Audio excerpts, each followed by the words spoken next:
ঘটনাটি আমাদের গ্রামের। আমি রফিকুল ইসলাম। আমার বাড়ি দিনাজপুরে।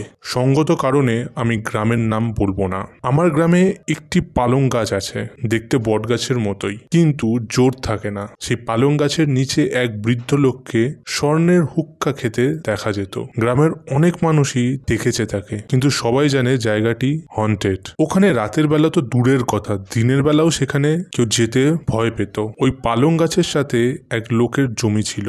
বিকেল বা সন্ধ্যার দিকে ওই জায়গায় সে প্রায়ই যেত। তো একদিন 3টে জিন তাকে 3টে টাকার হাঁড়ি দেখায়, বলে তুমি যদি আমাদের দলে চলে আসো তাহলে তোমাকে এই টাকাগুলি দেব। তো যথারীতি সেই ব্যক্তি টাকার লোভে হোক আর এমনি হোক রাজি হয়ে যায়। তো রাজি হওয়ার পরে তাকে আর জিনগুলো টাকা দেয় না, বিভিন্নভাবে আজ না কাল বলে ঘোরাতে থাকে। প্রায় 1 মাস ধরে লোকটির তারা টাকাটা ঘোরায়। তো লোকটি অবশেষে বিরক্ত হয়ে গ্রামের একটি লোকের কাছে শেয়ার করে কথাটা, যে কিভাবে আমি এই টাকাগুলি আনবো। এবং একটা জিনিস বলে রাখি, লোকটা যখন জোর করে টাকায় হাড়ি আনতে যেত তখন হাড়িগুলো মাটির নিচে তলিয়ে যেত। সে কোনো অবস্থাতেই টাকাগুলো আনতে পারতো না।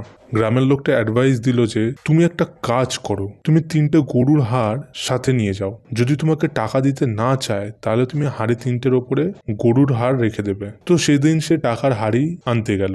2টি জিন রাজি হচ্ছিল, কিন্তু একটি জিন কিছুতেই রাজি হচ্ছিল না। সে লোকটা কাপড় থেকে হাড় 3টি বার করে যথারীতি হাঁড়িগুলোর ওপরে রেখে দিল।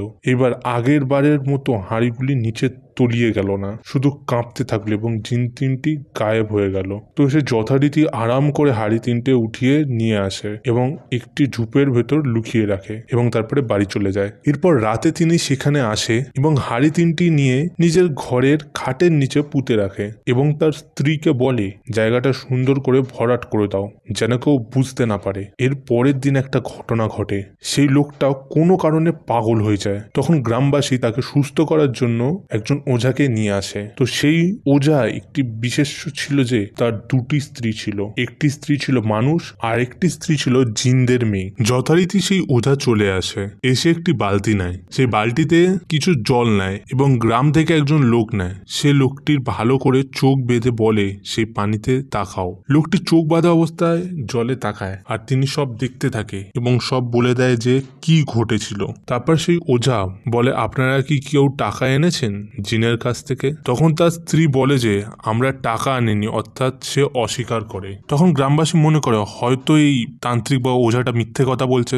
যাই হোক, তখন সেই তান্ত্রিক বলে আপনারা যদি আমাকে বিশ্বাস না করেন তাহলে আপনারা 10 জন আসেন।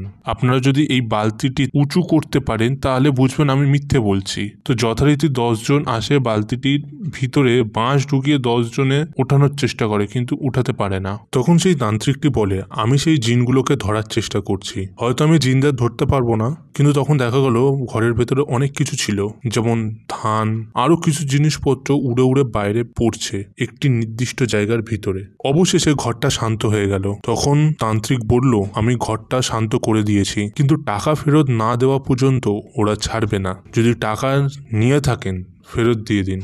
এরপর সেই তান্ত্রিকটিকে বিদায় দেওয়া হলো। তান্ত্রিককে বিদায় দেওয়ার পরে ওই লোকটা সম্পূর্ণরূপে পাগল।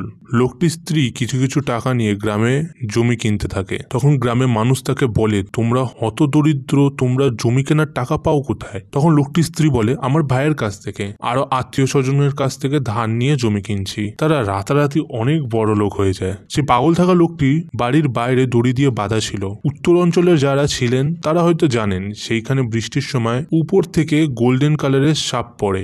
গাছ থেকেই হোক বা যেখান থেকেই হোক, সাপগুলো বিষাক্ত, কিন্তু কাউকে সে ছোবল দেয় না। সেই লোকটা যখন বাঁধা ছিল তখন একটা সাপ তার ওপর পড়ে এবং সেই লোকটি খুব গায়ের জোর দিয়ে তার বাঁধন ছিঁড়ে দিয়ে দৌড়ে সেই সাপটিকে ধরে এবং তার মুন্ডু ছিঁড়ে, অর্থাৎ সাপটির মাথা ছিঁড়ে সেই সাপটিকে কচমচ করে খেয়ে নেয়। এরপর 1 সপ্তাহ কেটে যায় এবং লোকটি তারপরে মারা যায়। অনেকের ধারণা যে লোকটিকে সেই গাছতলাতে হুক্কা খেতে দেখা যায় সে আর কেউ না, সেই পাগল লোকটি। অর্থাৎ যে লোকটিকে এখন হুক্কা খেতে দেখা যায় সেই লোকটি একটি অতৃপ্ত স্পিরিট, ওখানে থেকে গেছে, সে আর মুক্তি পায়নি।